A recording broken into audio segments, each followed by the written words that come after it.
This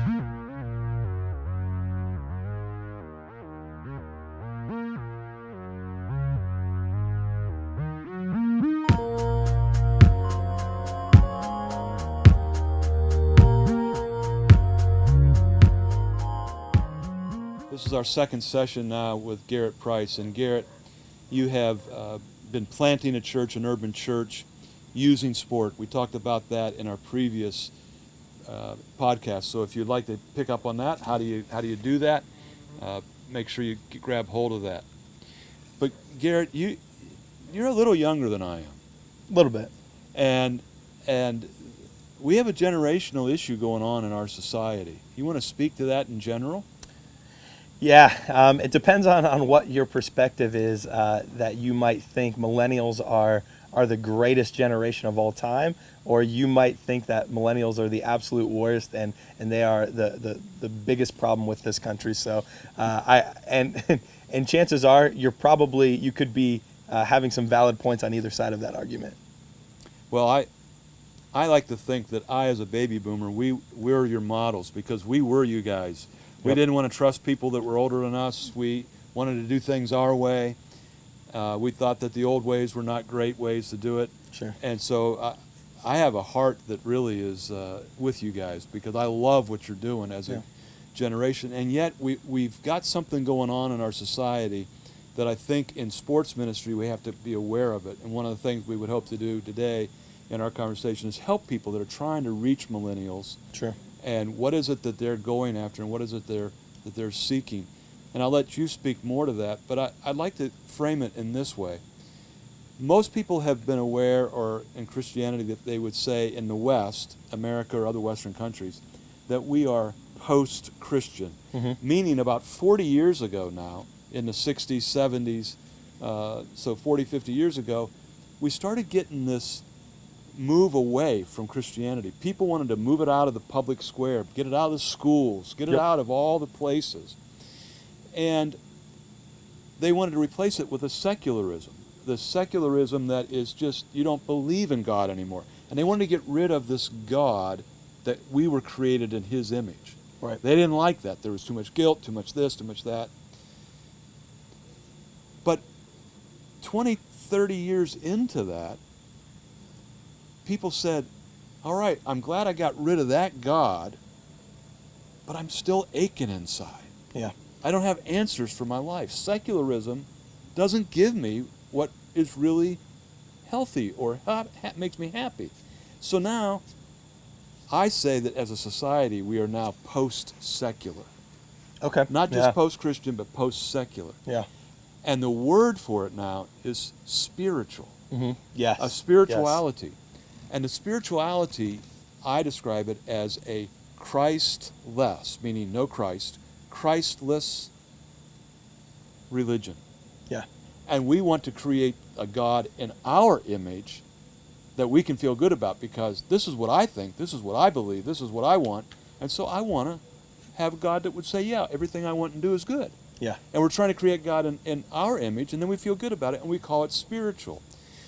And the research is talking now about the nones, the N-O-N-E-S, it's a growing group of people, predominantly millennial, somewhat the busters or Generation X, that are saying, I'm spiritual, but I'm not religious. I'm spiritual, but I'm not Christ. I'm not a Christ person. And all those religions are bad, but this spirituality is really, really good. Right. Now, the statistics are going to tell you that there's a lot more of the nuns, and a lot of the people that are answering those surveys that say, I'm a nun, not a Catholic sister, but I'm a person of no faith, non. It's really not about no faith, it's really about no religion. Right. They still believe in Jesus. A lot of these that are saying they're nuns are referring to a denomination. Correct. Not a faith in Jesus. All right, now with that as kind of a backdrop, millennials, help us understand what's going on with them and the church, them and religion, them and this spirituality. Yeah, I think a lot of what we see is we don't like to be told what to do.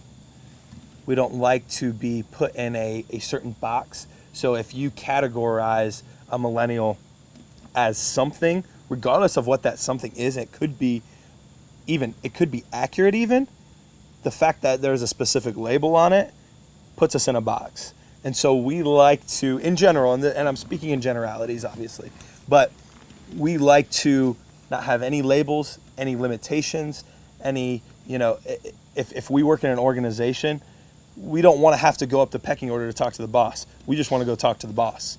We don't want to have to go through that chain of command. We just take me to the top. And so any restrictions, any limitations we feel like should be removed. And I think part of that's helped that is the push of social media, how involved millennials are with social media, that I could connect with, if I wanted to connect with LeBron James on Twitter, I could do that.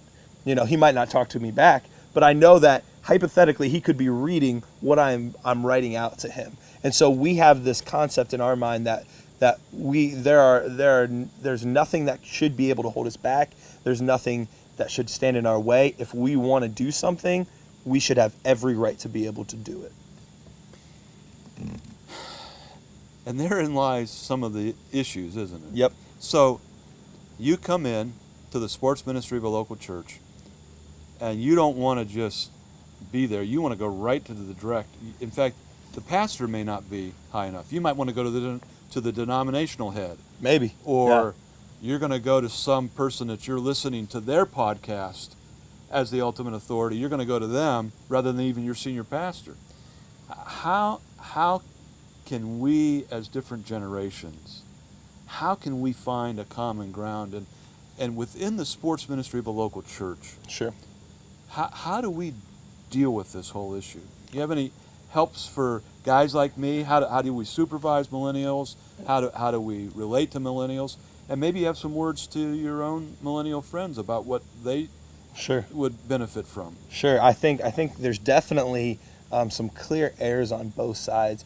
We're looking at it now as millennials are continually getting a little bit older now too. They're probably going to have to deal with parents of kids in their leagues that are millennials as well. So it's not just the participants anymore that are going to be millennials, but even the parents of some of the participants will be millennials. And so the millennials' kids are the ones that are coming to your sports ministry. Absolutely could be the case, depending on the age range that you're working with. So that absolutely could be the case. And so, and if you're in any sports ministry, you know that parents are one of the most difficult parts of dealing with a sports ministry, and that's coming from a parent. Let's give this a specific. You have a youth league, mm-hmm.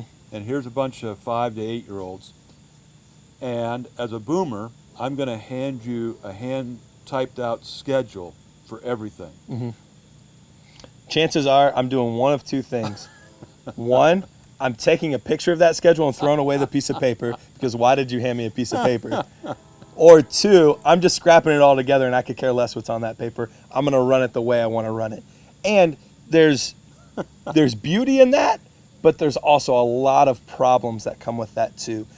We have the tendency to think that we are already experts on everything. You name it, we're already an expert on it.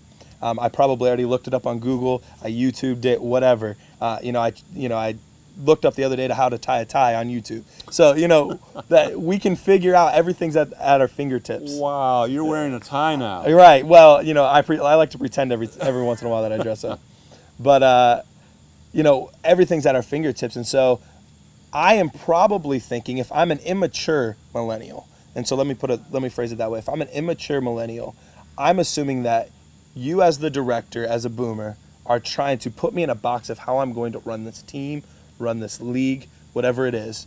And so I assume that I have a better idea of how I can work with my own skill set, my own personality, to better achieve whatever goal that I have in mind. Here's where this rubber meets the road for the mm-hmm. sports ministry. You would probably not even want that piece of paper. Probably not. You would want some app or right. some electronic digitized form. Yep. So that you can carry it around with you wherever you go. Right. Absolutely. I don't have to worry about losing it. Yeah. And I think that the boomers, my generation, are kind of like, Well, yeah, I think I could use that too, and it's right here. But now that kid in your league is now being raised by a grandparent, Mm-hmm. because the kids, for whatever reason, we have more and more kids being raised by grandparents, Sure. and they need that piece of paper because they don't do the electronic. Sure. And so how do we get along? So first, let me speak to the millennials specifically. One of the things that we need to do a better job of overall is realizing that we still have things to learn. That the generations that came before us had a lot of the mistakes and pitfalls that we're continuing to make right now. And if we can learn from those mistakes, we'll be much quicker to our goal. We'll be much quicker to running efficient leagues. We'll be much quicker to having a better relationship with parents. Whatever that end goal is, we'll do that much more efficiently if we can learn from the successes and the mistakes of the generations that came before us. And there's been both. Right. There's been both. There have been successes and some not so much so. But I think if we can learn that we might not already be the expert, that I think that will go a long way. Now, on the flip side, if you are not a millennial and you're having to either work with a millennial underneath you in your league, or maybe it's a parent, or the members of your league are millennials, one of the things that millennials want is they want to be heard. They want to feel like if we're having a conversation, that you're not already tuning out whatever I'm trying to communicate. And even if I'm not right, even if at the end of the conversation, even at the end of what we talk about, we determine that whatever route the boomer or whatever generation we're talking about did have the better idea, did have the better concept, at least I felt like I was validated and being heard in my opinion. Hey, wait a minute. I got to text somebody. Sure. That's how the boomers feel a lot of times. Right. I'm right here with you, but yet you're going to do this. Yeah. There's something more important that I need to, attend to. That the electronic supersedes the one-on-one, face-to-face. Yep. And I would venture to say that that's somewhere that the boomers have it right. The millennials in general, we've done a terrible job at learning how to have conversations, be able to talk to people face to face. I'll call somebody and I'll get a text 2 minutes later. Why did you just call me? Well, because I wanted to talk to you. Well, just text me. I'm doing something or whatever. This is it. Or it cracks me up. I see this all the time. Our guys, they think they're so smooth at asking the ladies out or whatever. Half of them are asking them out on Twitter. Yeah. Half of them are Snapchatting. Like, talk to them. Like, actually go up to them, but they won't. They won't. There's a safety in that screen there that they don't want to be vulnerable. I'm not into cyber dating. I'm sorry. I'm like you. Let's get together. And I just had a professor friend just yesterday say to me that in his class this week, two different students at the same time took a phone call right in the middle of class and started to talk out loud about just on the conversation. Now, to a boomer, that is the height of I'm a hedonist and everything's about me. Yep. And forget all the rest of you. Yep. That's the kind of thing that drives. We're talking and I'm going to text and I'm going to whatever and forget you. This is more important. And we've got some things we got to. As much as I'm beating up on millennials, though, and I am one. Yeah, go to the other side now. Here's the thing that's beautiful about how millennials think. That I truly believe that a lot of the roadblocks that have, and these are just examples, I'm not saying these specific things will happen, but finding cures for cancer, finding world peace, finding different things that are big global issues. I believe our generation could be the one to fix some of those problems because we believe that we think very differently than many of the generations before us.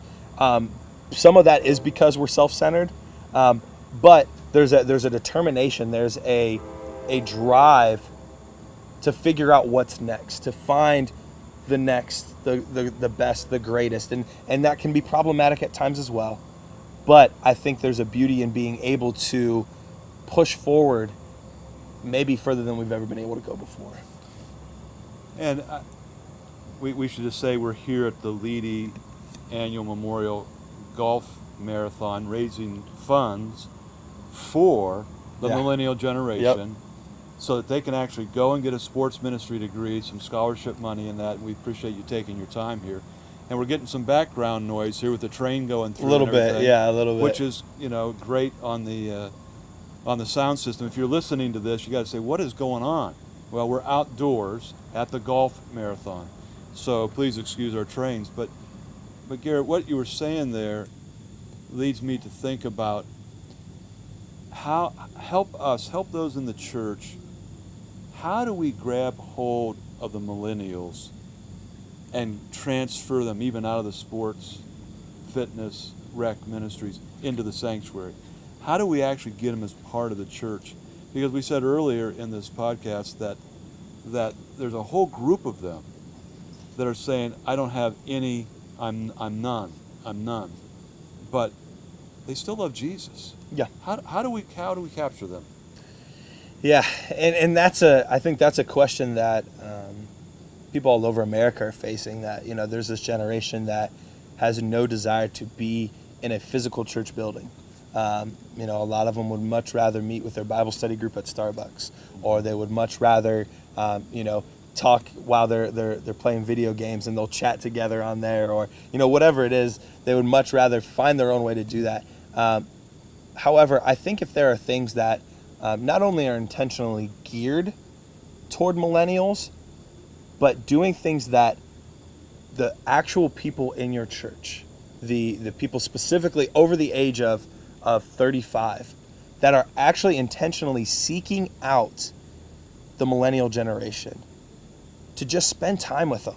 It doesn't have to be a formal, look, I'm going to disciple you now, son.